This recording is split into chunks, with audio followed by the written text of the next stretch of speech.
Le Seigneur des Anneaux, la confrontation.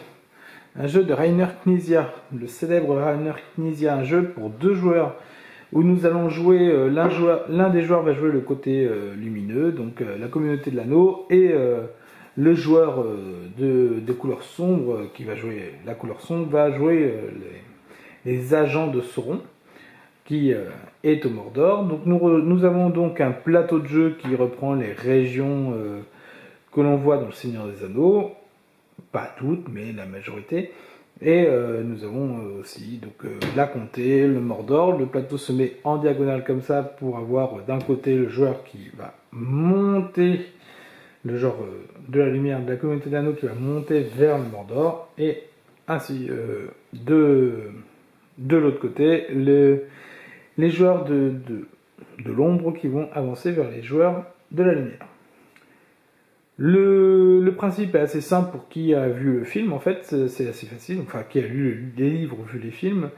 Le joueur lumineux gagne si Frodon, que je vous présente ici, Frodon réussit à aller au Mordor.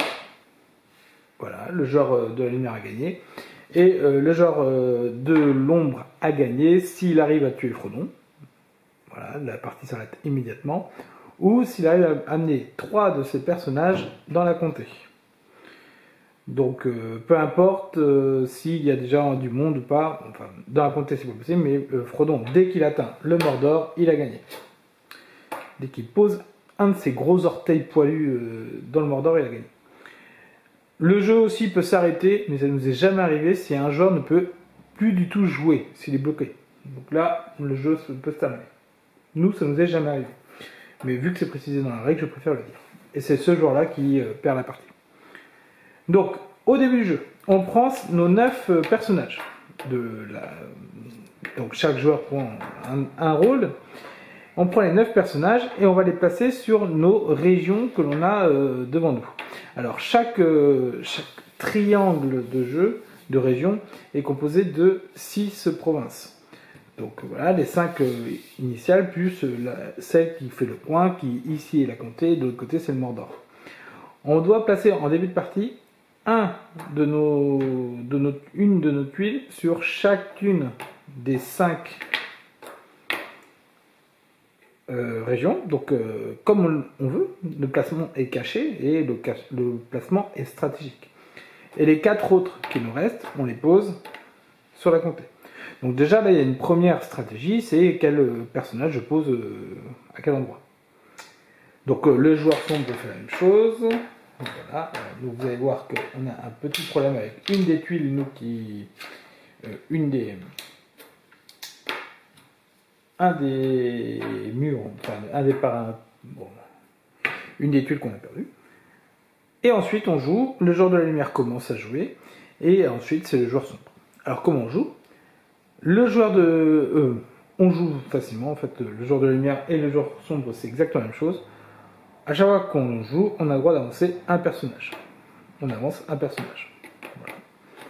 On avance toujours devant nous. Donc, par exemple, là, si je suis à Enedwaith, je vais pouvoir aller à la trouée de Rohan ou dans la Moria. Quelqu'un qui est à Cardolan peut aller à Enedwaith ou à Ereghen. Donc on avance toujours devant nous. Comme ça. Donc le joueur sombre joue à son tour. Je joue. Il ne peut pas y avoir plus de 2 personnages par région.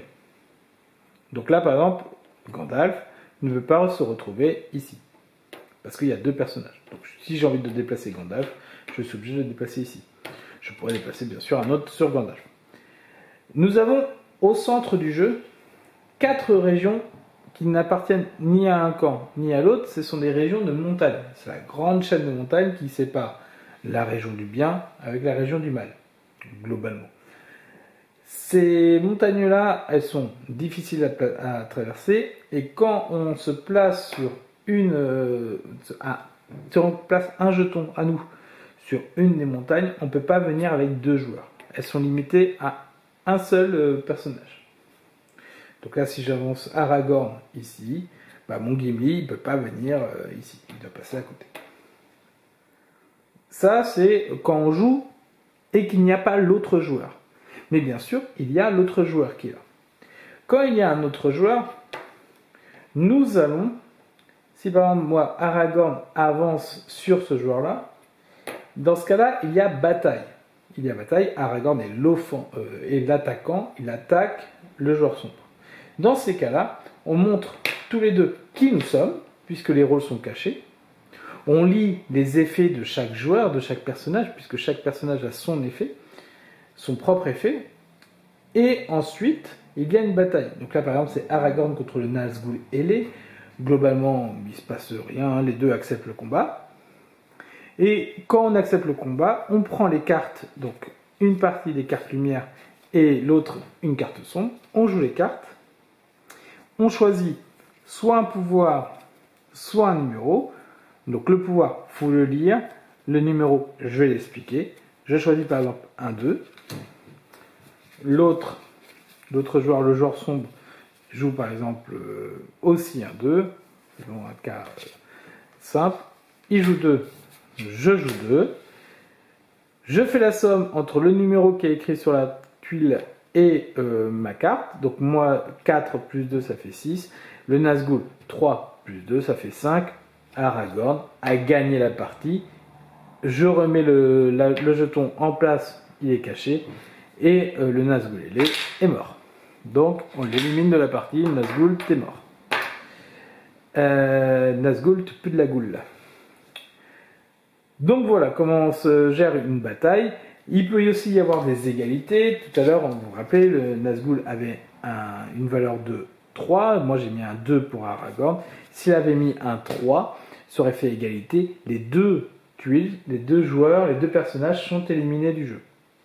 Donc ça peut être assez violent, ça peut vite vider le plateau. Si jamais les deux joueurs jouent une carte sort, toutes les deux, les cartes sort, c'est le joueur sombre qui joue en premier. Les cartes qui viennent d'être utilisées sont mises de côté, elles sont défaussées, mais défaussées face visible. On a toujours une vision sur les cartes qu'a joué l'autre. Autre cas particulier, c'est si jamais on attaque un endroit où il y a deux personnages. Là, par exemple, Sam Gamgee va attaquer un endroit qui a deux personnages. C'est complètement stupide de faire attaquer Sam, mais pourquoi pas. J'attaque et je choisis, c'est celui qui est attaquant choisit lequel des deux il a envie d'attaquer en premier. Donc bien sûr, l'autre joueur a le droit, s'il a envie, de mélanger les tuiles pour un peu brouiller les pistes si jamais j'avais connaissance de l'un des personnages. Donc là, moi je suis Sam, je le montre à l'autre, et l'autre joue par exemple, l'orque. Et on fait cette bataille. Imaginons je bats l'orque. Je bats l'orque.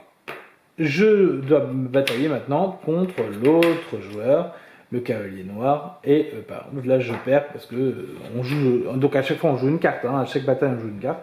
Et là je perds. Voilà comment se jouent les batailles. Et ainsi de suite on avance. Donc bien sûr ça peut être aussi des batailles dans la montagne. Et on avance ainsi de suite. Quelques petites règles de déplacement qui sont un petit peu originales. Et pour cela, je vais enlever les jetons pour que vous le voyez bien à la caméra. On n'a pas le droit de je vous ai dit tout à l'heure qu'on avançait toujours devant. C'est-à-dire on avance vraiment, on avance. On n'a pas le droit d'aller sur les côtés.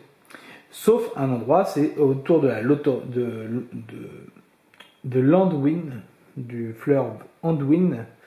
Le fleuve Anduin qui avance comme ça et qui nous permet d'avancer d'aller latéralement. C'est-à-dire Aragorn qui est ici, il peut aller là, mais il peut aussi aller là, et après il peut aller au vent.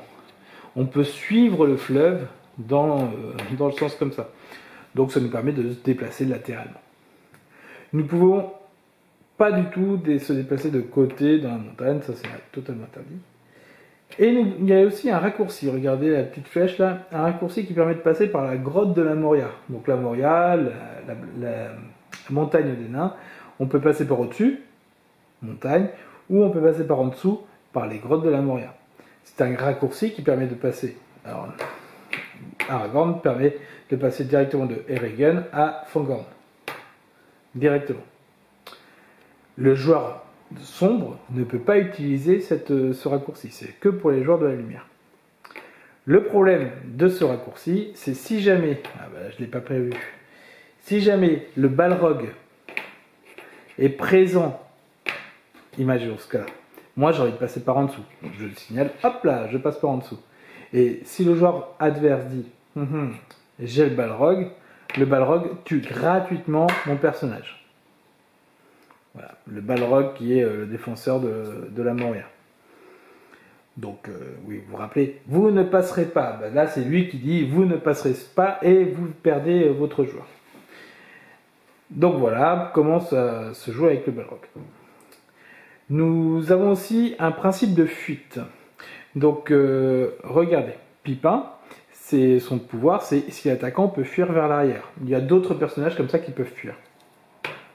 Si jamais le balrog attaque Pipin,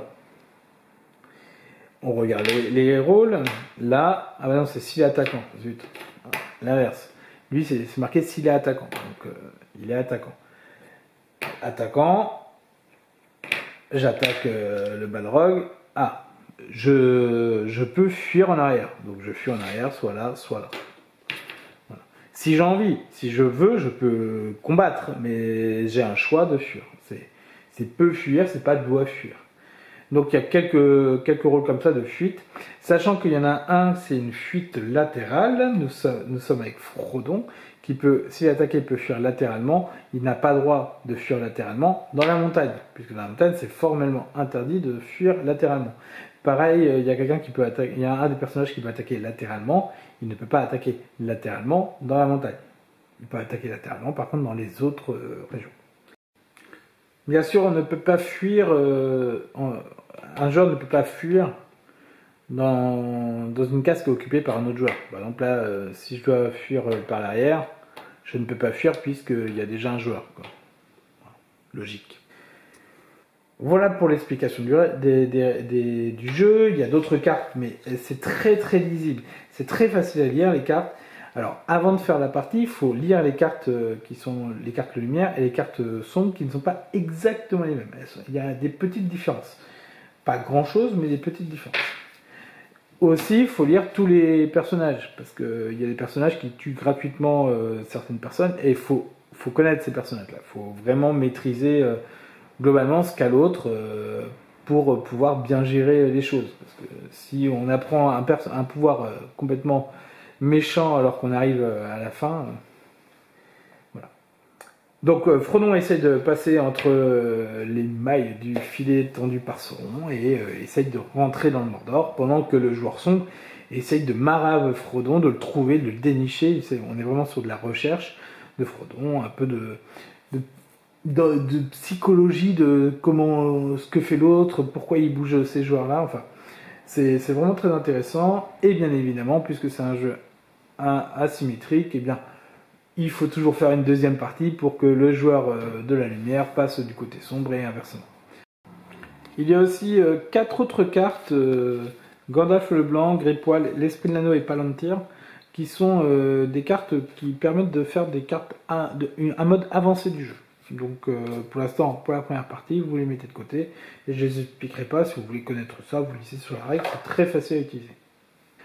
Voilà, c'est un très bon jeu à deux, très stratégique, assez rapide en plus, ça se joue bien, les pouvoirs sont assez partagés, enfin, les gains sont assez partagés, le joueur sombre ne gagne pas toujours, le joueur de la lumière ne gagne pas toujours, enfin c'est vraiment partagé, c'est très très bien. Le Seigneur des Anneaux, la confrontation.